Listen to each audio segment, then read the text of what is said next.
Hello everyone, welcome to mister local channel. ఈరోజు మీ ముందుకు ఒక టాపిక్తో వచ్చాను. అదేంటంటే భారత రాష్ట్రపతులు, ప్రెసిడెంట్స్ ఆఫ్ ఇండియా.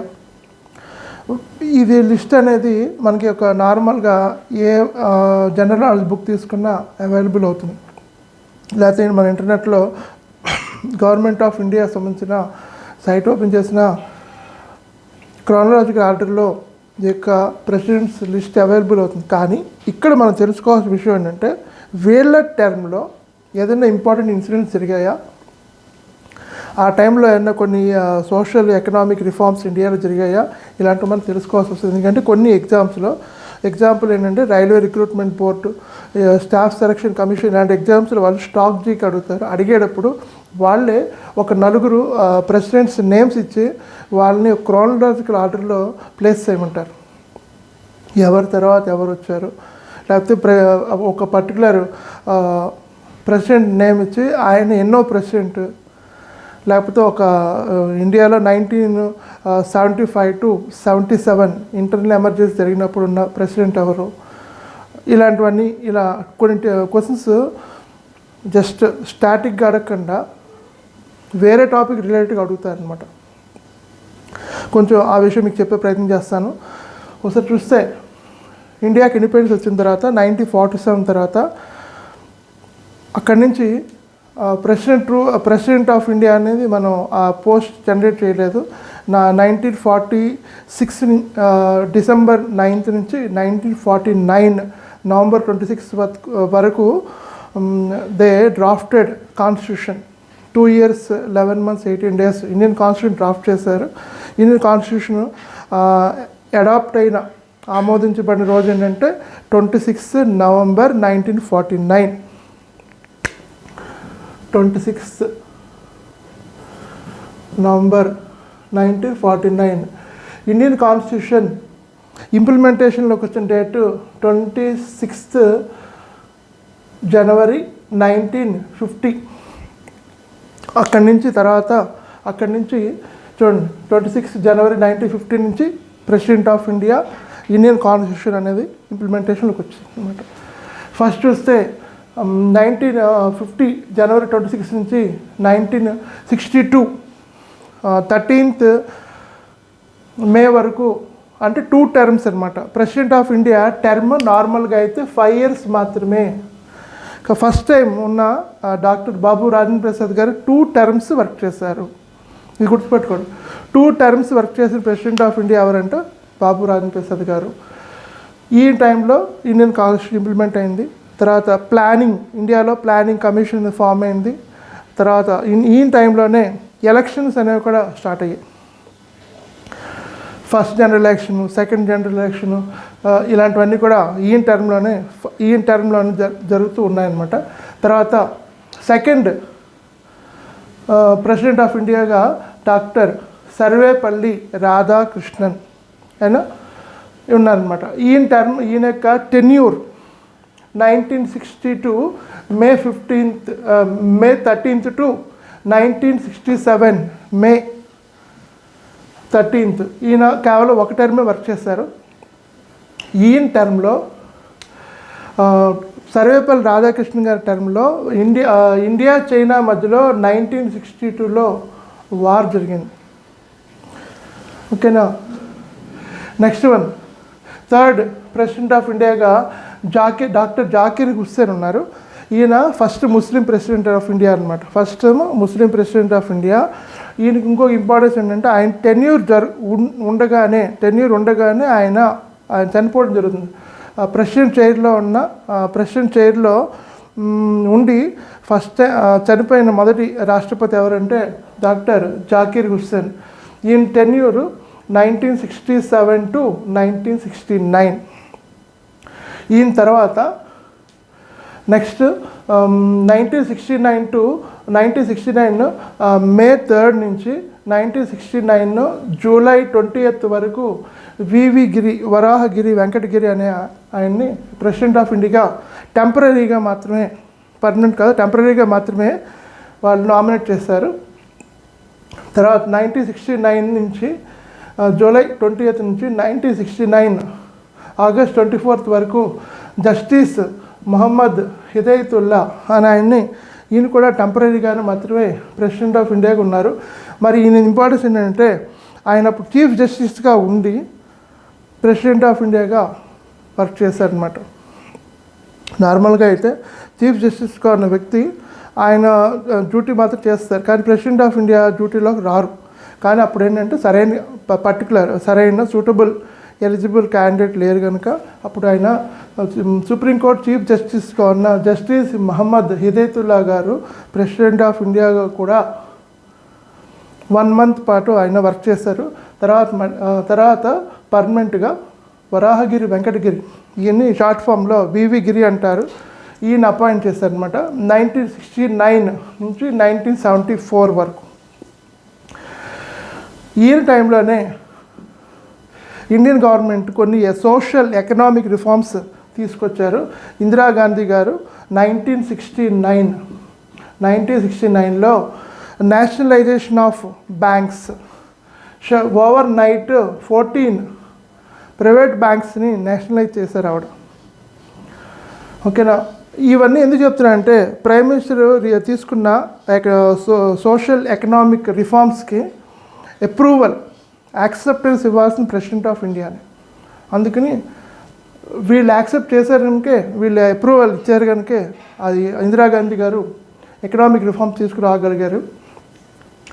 ఇదే టైంలో త్రూఅవుట్ ఇండియా ల్యాండ్ రిఫార్మ్స్,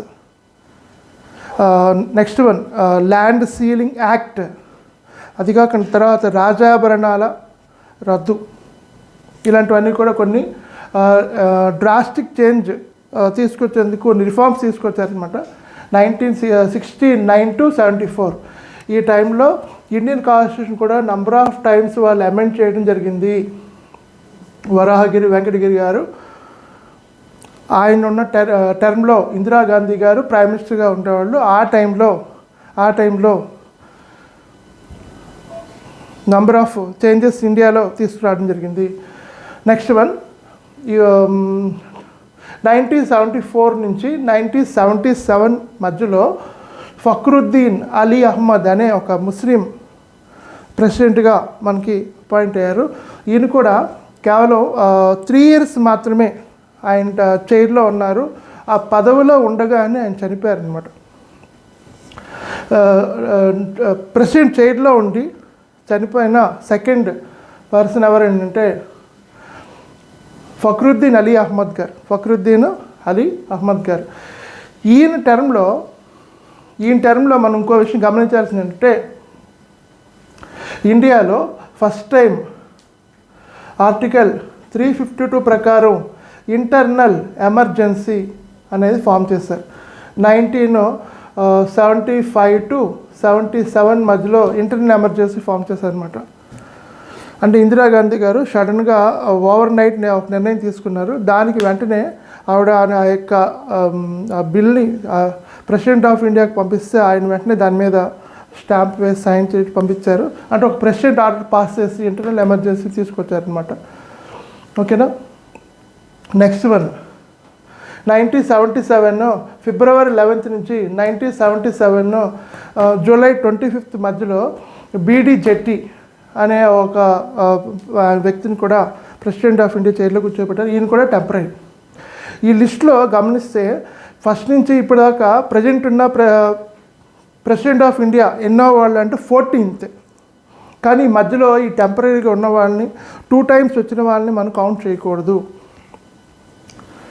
ఓకేనా, ఇప్పుడు కొన్ని ఎగ్జామ్స్ అడుగుతారు. రామ్నాథ్ కోవింద్ ఎన్నవ భారతదేశపు రాష్ట్రపతి అంటే 14th అనమాట. అంటే మధ్యలో చాలా నంబర్ ఆఫ్ కనిపిస్తున్నాయి కదా సార్. అంటే ఈ టెంపరీగా వర్క్ చేసిన వివి గిరి గారిని, జస్టిస్ మహమ్మద్ హిదయతుల్లా గారిని, తర్వాత బీడీ జెట్టి ఎవరైతే ఇలా టెంపరీగా వర్క్ చేస్తారో 1 month 2 months 3 months ఇలా టెన్యూర్లో వాళ్ళని కౌంట్ చేయకూడదు. Next first time 2 times work చేసిన బాబు రాజేంద్ర ప్రసాద్ గారిని కూడా ఒకసారి కౌంట్ చేస్తారు తప్ప 2 times కౌంట్ చేయరు. ఎందుకంటే కంటిన్యూస్గా ఆయన టెన్యూర్ లాంగ్ టర్మ్ ఉంది కనుక ఒకేసారి కౌంట్ చేయాలి. నెక్స్ట్ వన్ 1977 July 25th నుంచి 1982 జూలై 25 వరకు నీలం సంజీవ్ రెడ్డి గారు ప్రెసిడెంట్ ఆఫ్ ఇండియాగా ఉన్నారు. ఈయన టర్మ్లోనే లోక్సభకి 6 లోక్సభ ఎలక్షన్స్ జరుగుతాయి. 6 లోక్సభ ఎలక్షన్ జరిగి అప్పటిదాకా 1947 నుంచి 1977 దాకా సుమారుగా 31 ఇయర్స్ రూల్ చేసిన కాంగ్రెస్ పార్టీ ఫస్ట్ టైం ఎలక్షన్స్లో డిఫీట్ అవుతుంది. ఘోరంగా వాళ్ళు చేసిన కొన్ని రిఫార్మ్స్ ప్రజలకు నచ్చగా, లేకపోతే కాంగ్రెస్కి వ్యతిరేకంగా కొంతమంది అలయన్స్ గ్రూప్ అయి 1977 6th లోక్సభ ఎలక్షన్లో ఇందిరాగాంధీ గారి గవర్నమెంట్ని, కాంగ్రెస్ని వాళ్ళు డిఫీట్ చేస్తారు. ఆ టైంలో ప్రెసిడెంట్గా ఎవరున్నారంటే నీలం సంజీవ్ రెడ్డి గారు ఉన్నారు. ఈయన ఆంధ్రప్రదేశ్ చెందిన ప్రెసిడెంట్, ఒక వ్యక్తి అనమాట. ఆంధ్రప్రదేశ్ నుంచి వెళ్ళిన ప్రెసిడెంట్. ఏపీ నుంచి టోటల్గా ఆంధ్రప్రదేశ్ నుంచి 3 మెంబర్స్ ప్రెసిడెంట్స్గా వాళ్ళు వర్క్ చేశారు. ఇంకనా ఇది కూడా ఒక ఇంపార్టెంట్ క్వశ్చన్ అనమాట. ఏ స్టేట్ని ఆంధ్రప్రదేశ్ నుంచి ప్రెసిడెంట్స్ అయిన వ్యక్తులు ఎంతమంది అంటే 3. నెక్స్ట్ వన్ 1982 నుంచి 1987 మధ్యలో జ్ఞాని జైల్ సింగ్ అనే ఒక వ్యక్తి ప్రెసిడెంట్ ఆఫ్ ఇండియా వర్క్ చేశారు. ఈ టైంలోనే 1983లో సపరేట్ ఖలిస్తాన్ మూమెంట్ పంజాబ్లో వచ్చింది. అంటే పంజాబ్ను కూడా వాళ్ళు బైఫర్కేట్ చేసి ఖలిస్తాన్ ఏరియాలో ఉండే వాళ్ళు కొంతమంది పాకిస్తాన్ను ప్రొవోక్ చేయడం వల్ల సపరేట్ చేసి మాకు సపరేట్ కంట్రీగా అనౌన్స్ చేయమని వాళ్ళు బింద్రన్ వాలే అనే వ్యక్తి నేతృత్వంలో సపరేట్ ఖలిస్తాన్ మూమెంట్ తీసుకొస్తారు.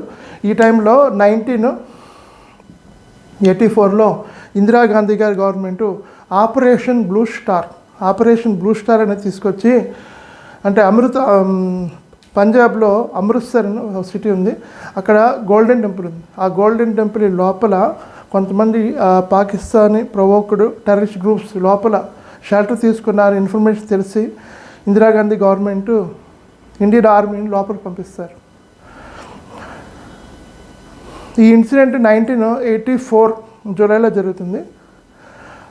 ఇండియన్ ఆర్మీ మధ్యలో నెక్స్ట్ ఆ లోపల ఉన్న టెర్రరిస్ట్ గ్రూప్స్ మధ్యలో ఎదురు కాల్పులు జరుగుతాయి. దాంతో లోపల ఉన్న వాళ్ళందరినీ పూర్తిగా కిల్ చేసేస్తారనమాట. 2 days పాటు 48 hours అమృత్సర్ మొత్తాన్ని కూడా ఇండియన్ ఆర్మీ వాళ్ళు కంట్రోల్లో తీసుకుని అమృత్సర్ గోల్డెన్ టెంపుల్ లోపల ఎవరైతే షెల్టర్ తీసుకున్నారో టెర్రరిస్ట్ గ్రూప్స్ అందరినీ పూర్తిగా తీసేసిన తర్వాతే, అందరిని కిల్ చేసిన తర్వాత వాళ్ళు పూర్తిగా ఆపరేషన్ క్లోజ్ చేస్తారన్నమాట. దాన్ని ఆపరేషన్ బ్లూ స్టార్ అంటారు. జ్ఞాని జైల్ సింగ్ గారు ఉన్న టైంలోనే అది ఇన్సిడెంట్ జరుగుతుందన్నమాట, ఆయన ప్రెసిడెంట్గా ఉన్నప్పుడు. నెక్స్ట్ వన్ 1987 నుంచి 1992 మధ్యలో రామస్వామి వెంకటరామన్ అనే ఆయన ప్రెసిడెంట్ ఆఫ్ ఇండియాగా ఉన్నారు. ఈయన ప్రెసిడెంట్గా ఉన్న వ్యక్తి, ఈయన ఇంపార్టెన్స్ ఏంటంటే ప్రెసిడెంట్ అయిన మొదటి దళితుడు అంటారు. అంటే బ్యాక్వర్డ్ క్లాసెస్ ఏవైతే ఉంటాయో, డౌన్ ట్రాడన్ క్లాసెస్, ఆ కమ్యూనిటీ నుంచి వచ్చిన మొదటి వ్యక్తి అనమాట ఆర్ వెంకటరామన్ గారు. తర్వాత 1992 నుంచి 1997 మధ్యలో డాక్టర్ శంకర్ దయాళ్ శర్మ ప్రెసిడెంట్గా 5 years వర్క్ చేశారు. ఈ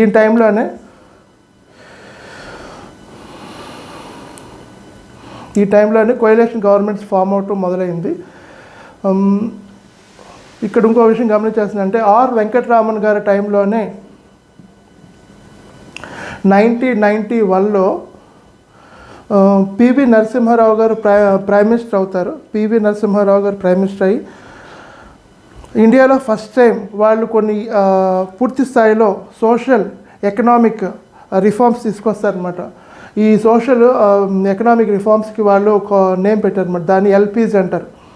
ఎల్పీజీ అంటే లిబరలైజేషన్, ప్రైవేటైజేషన్, గ్లోబలైజేషన్.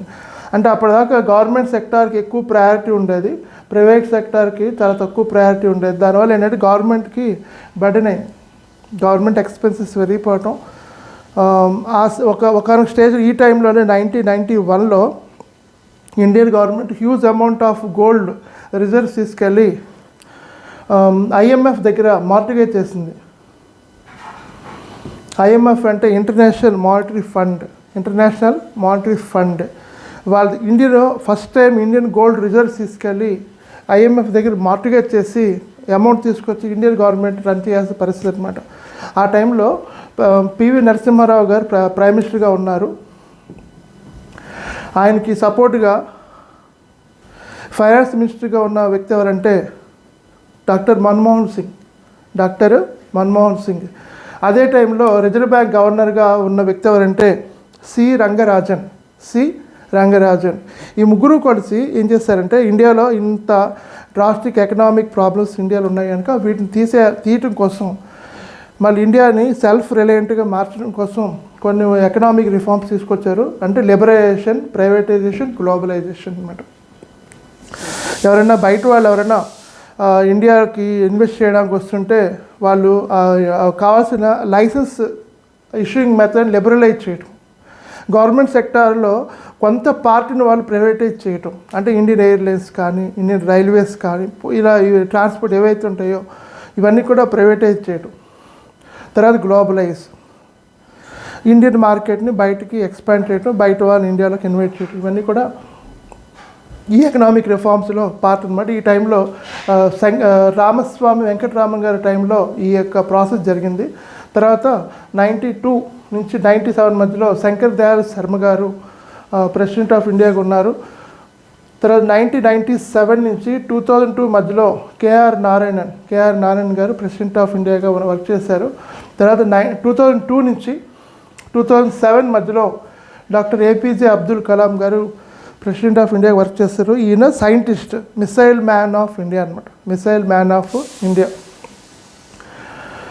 నెక్స్ట్ తర్వాత 2007 నుంచి 2012 మధ్యలో ప్రతిభా దేవి సింగ్ పాటిల్ అనే ఒక ఈవిడ షీఈ్ ఫ్రమ్ మహారాష్ట్ర ఈవిడ ప్రెసిడెంట్ ఆఫ్ ఇండియాగా వర్క్ చేశారు.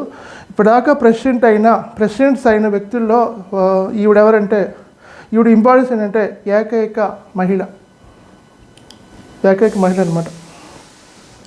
2012 నుంచి 2017 మధ్యలో ప్రణబ్ ముఖర్జీ గారు ప్రెసిడెంట్ ఆఫ్ ఇండియాగా వర్క్ చేశారు.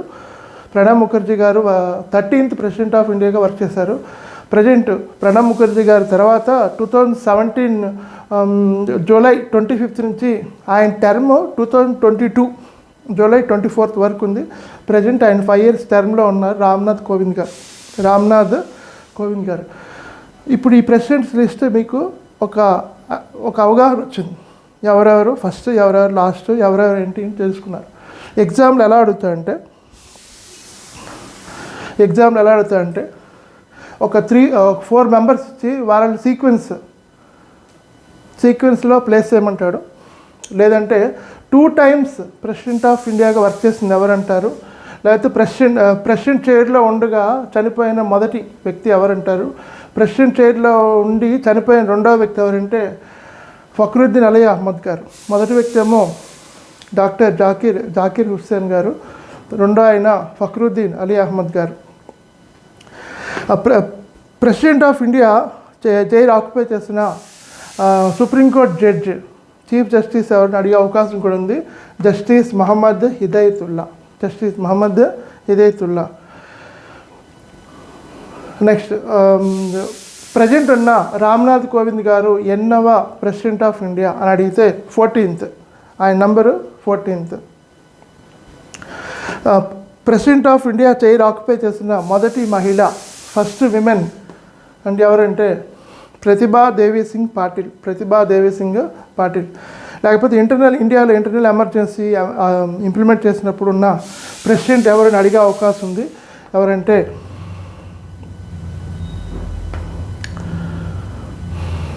ఫక్రుద్దీన్ అలీ అహ్మద్ గారు. నెక్స్ట్ వన్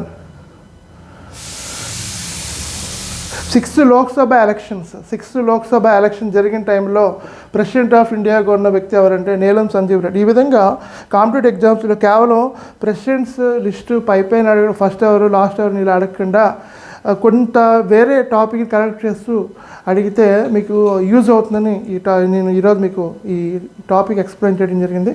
ఈ వీడియో మీకు నచ్చితే లైక్ చేయండి, షేర్ చేయండి, ఈ ఛానల్ సబ్స్క్రైబ్ చేయండి. Thank you.